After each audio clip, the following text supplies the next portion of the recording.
Right. So reality transurfing.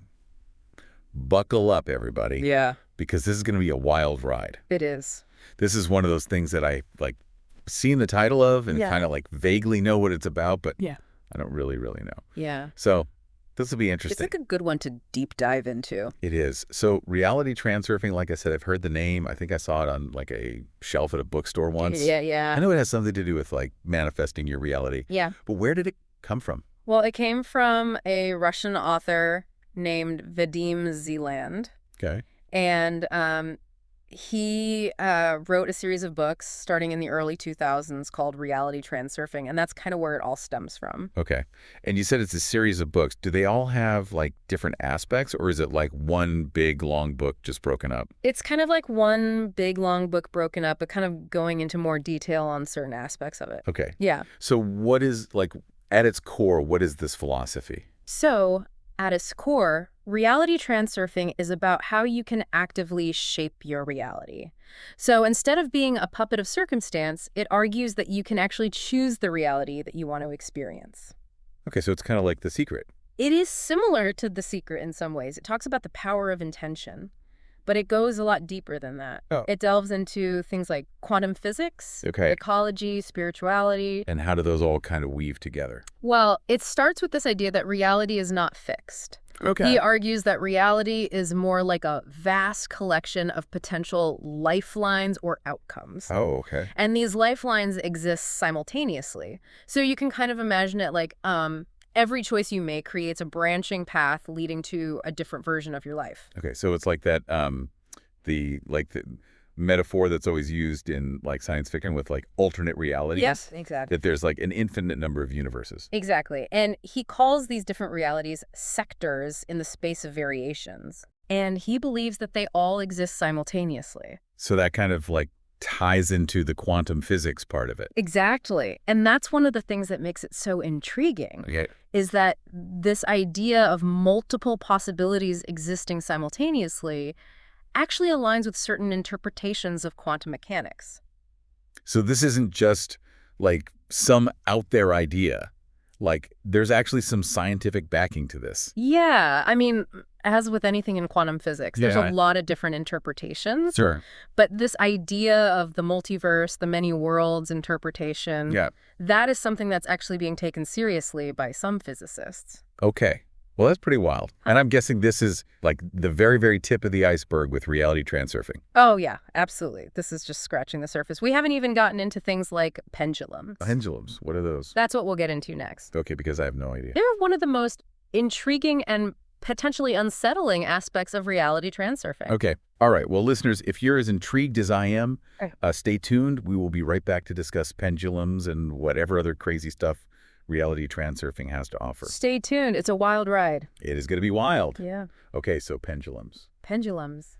What are they? So this is where things get a little bit weird Okay, and potentially a little unsettling. I'm ready. Yeah.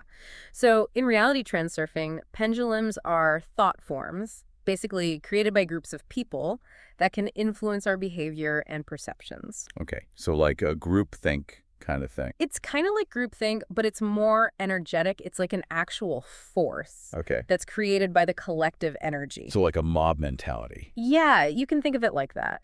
And often what happens is that these pendulums can lead us away from our true desires. They kind of hook us into their energy and keep us stuck in these repetitive cycles. Okay, so it's like if you are surrounded by people who, like, I don't know, are all about buying the latest iPhone, Yeah. you get sucked into that energy. Exactly. Even if you don't even really want a new phone. Even if you don't need a new phone. And, you know, it doesn't have to be material things. It can be, like, beliefs and ideologies, too. So like anything that has a group of people like vehemently agreeing on it. Yeah, exactly. And often these pendulums thrive on drama and negativity. Oh. They're really good at hooking us in through our fears, our insecurities, our desires.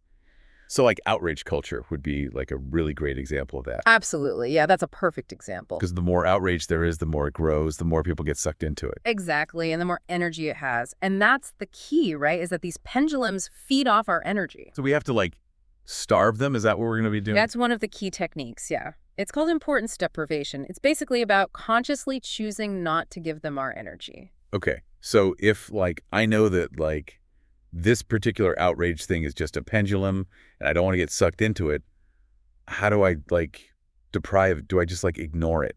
Ignoring it can be part of it, but it's really about shifting your focus, right? So it's not necessarily about suppressing your emotions or pretending they don't exist, but it's about acknowledging them and then choosing to focus on something else. So if I'm feeling angry, Mhm. like, I don't try to pretend I'm not angry, but I just, like, try to focus my attention on something that makes me happy? Exactly. Okay, yeah. Yeah, so it's like you're taking your energy back. Okay. Yeah, and you're putting it into something that's actually aligned with your true desires, with your goals. That makes a lot of sense. So, okay, we're aware of these pendulums. We know they're out there. We know that they're trying to, like, suck our energy. Hmm. How do we use this, like, reality transurfing, like, I guess, philosophy to kind of, like, bend reality to our will? Well, that's where the technique of sliding comes in. And this is one of the core techniques in reality transurfing. Okay. And it involves shifting your focus and energy toward the reality that you desire without getting bogged down by those limiting beliefs or negative emotions. Okay, so it's kind of like manifestation. It is similar to manifestation, but it's more than just thinking positive thoughts. It's about actually aligning your energy with the reality you want to experience. Okay, so, like, you're riding the wave of that reality. Exactly. Okay. Yeah. And visualization is a key part of this. Okay, so this is kind of like where The Secret comes in. Yeah, there's definitely some overlap there Okay. with The Secret and other law of attraction teachings. But with sliding, it's not just about visualizing the end goal, it's about visualizing yourself in that reality, like actually feeling the emotions as if it's already happening. Okay, so it's kind of like method acting almost. Yeah, kind of like that. Okay, Yeah. that makes sense. So we're visualizing, we're, like, feeling the emotions of, like, the reality we want to exist in.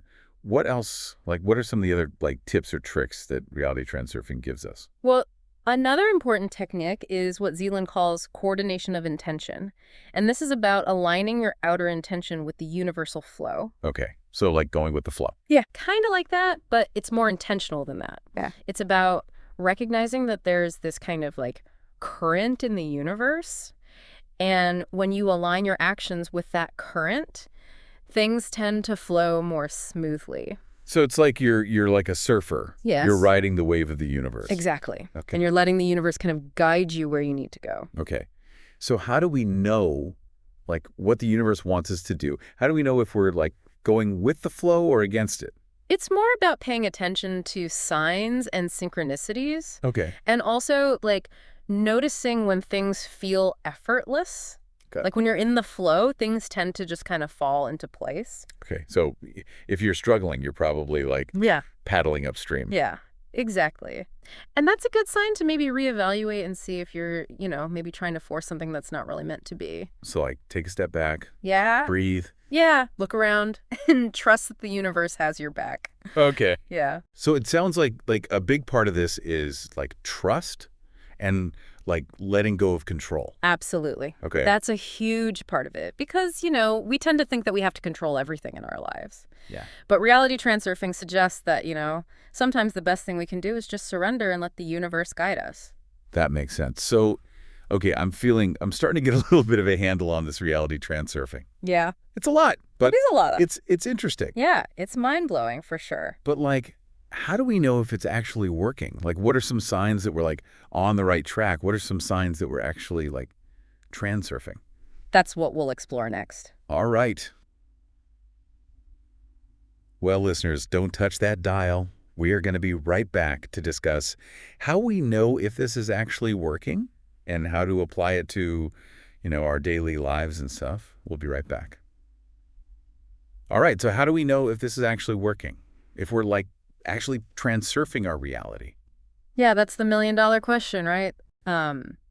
Like with any personal growth practice. Yeah. It's not always going to be like these big dramatic shifts. Yeah. Sometimes it's subtle. Okay. But one of the most noticeable signs that you're starting to transurf your reality is going to be a decrease in stress and anxiety. Okay. As you become more skilled at, managing your energy, detaching from specific outcomes. Yeah. You'll find that you're less reactive to all the little things that used to really get to you. Okay. So it's not like, I don't know, you're suddenly going to win the lottery or something. Yeah. It's more like, your daily life will just be a little bit smoother Yeah, and you'll start to notice that things just kind of flow more easily. Okay. Maybe you're running late for a meeting, but then you hit all the green lights, Yeah. or you're thinking about something and then someone mentions it to you right after. So, like more synchronicities. Yeah, more synchronicities, more like what you might call lucky coincidences, but it's not really luck. It's more like you're starting to align with the universal flow. Okay. Yeah, and you're attracting those positive experiences into your reality. That makes sense. So it's not that all your problems are going to magically disappear. Right. It's just that you'll be able to handle them with more grace and ease. Exactly. And you'll start to notice that maybe those problems don't seem as big as they used to. Okay. Because you're not giving them as much importance. Yeah. Yeah. And another sign that you're on the right track is that you'll start to feel more aligned with your purpose. Okay. Your soul's purpose. So it's not just about manifesting material things. No, it's not just about getting a new car or a bigger house. Yeah. It's about really connecting with what you're here to do. So how do we I guess figure out what our purpose is? Does reality transurfing help with that too?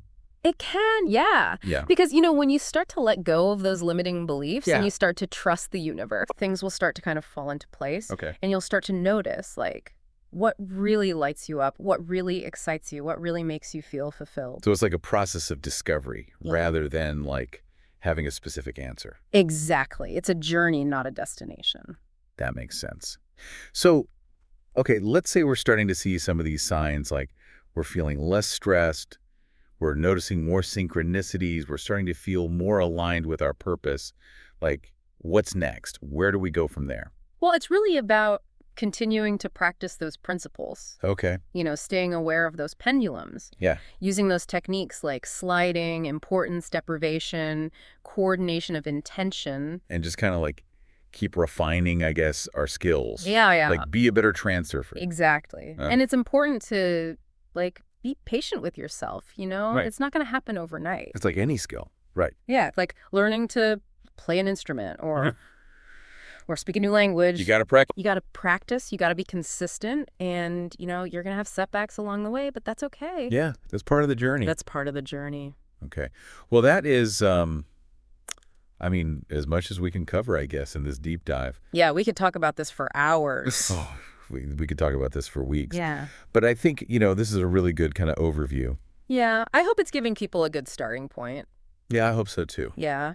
And, if people are intrigued, there's a ton of resources out there. Like you said, Zeland wrote a whole series of places. He did, yeah. And there's websites, there's online communities. So, yeah, if you're interested, just Google it and go down the rabbit hole. Exactly. Okay.